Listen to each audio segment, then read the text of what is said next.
Oh, good afternoon. Thank you for having us here, Chair Simpson, Ranking Member Pingree. My name is Yuchsia Loni Greninger from the Jamestown Squaxin tribe, located in the beautiful Sequim, Washington.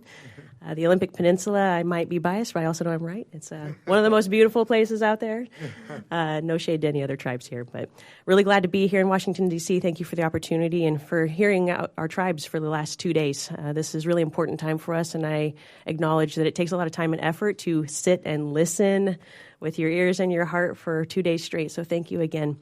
I want to spend the next few minutes, the short time we have together, just bringing up two particular issues for Jamestown.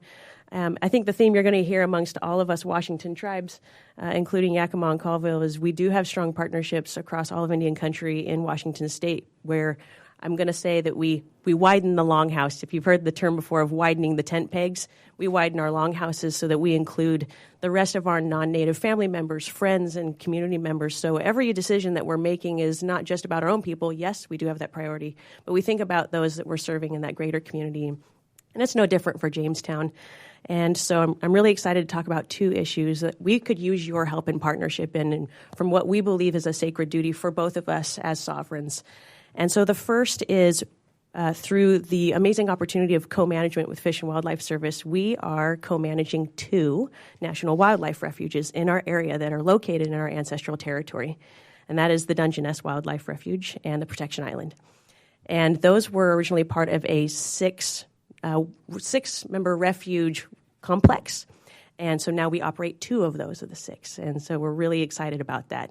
And under our leadership, we have been able to leverage funds to boost our volunteerism by at least twice. We have reopened the public bathrooms there on the Dungeness Wildlife Refuge, and we're continuing with habitat restoration on Protection Island. Though it is historically has been closed to the public, it still is. We're still trying to figure out animal protections on there, and as well as more habitat restoration, and we're looking at the green crab infestations as well. So we've been looking at a lot of other resources that we have not been able to obtain from the federal government. But I would like to note on that particular agreement, of that 6 refuge maritime complex, 65% of that operating budget was for the Dungeness Wildlife Refuge alone. We, through our negotiations, have been only able to obtain 33% of that funding to operate the 2. So we are definitely putting in our resources, whether that's funding, relationships, anything that we can to help meet that gap, but we could really use partnership in that. And so the ask there is requesting $800,000 annually to sustain that successful co-management agreement, and then also to boost that partnership that we have with you to be able to keep that sacred duty going. It's not just for our own people, but we open it to the public. And so there's so many people that come from across the nation to enjoy these spaces, and we want to be able to maintain it with the best success possible. The second ask for my remaining time here is we need to relocate our natural resources lab and office more inland. Right now, it is sitting right on our shores, and that is designated by FEMA as a 100-year floodplain and a tsunami zone. So we want to move that upland, and we need help with that. We did manage to get an award for $3.9 million from the BIA, which was amazing, but unfortunately, it was stalled through OMB and an executive action. So we are asking for an immediate release of those funding dollars so that we can do this for the safety of not only our own people and our staff, but this also, I'm going to tie it back to the public. Our entire tribal campus is open to the public, and we love that. We want people to come to our campus, see our buildings, see the architecture, see the culture in action, see our government buildings in action.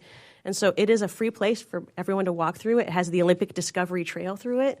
People can walk, bike, come and enjoy our Christmas light show. I encourage you to come up at Christmas time. It is a place to be, and so we love that about our land. And so when we have these buildings that are near a floodplain, the public is right there. So we want people to feel safe physically. And also these office spaces that host our staff, it's also about making sure that we are careful about shellfish toxin. And our lab space is right there in that building. And as we're putting shellfish into our local economy, people are there at the restaurants eating our gooey duck and our clams and our crab, our fish. We want to make sure that everything is safe. So it's not only physical safety, it's food safety as well, and increasing that public trust when we are having our public in and out of our campus spaces. So with that, I will concede the rest of my time. Look forward to questions and look forward to further partnering. And really, again, thank you for the time. Did you say gooey duck? I did, yes, gooey duck. We got to change the name of that. I know. It's an interesting name. Yeah. Quintin, you're next.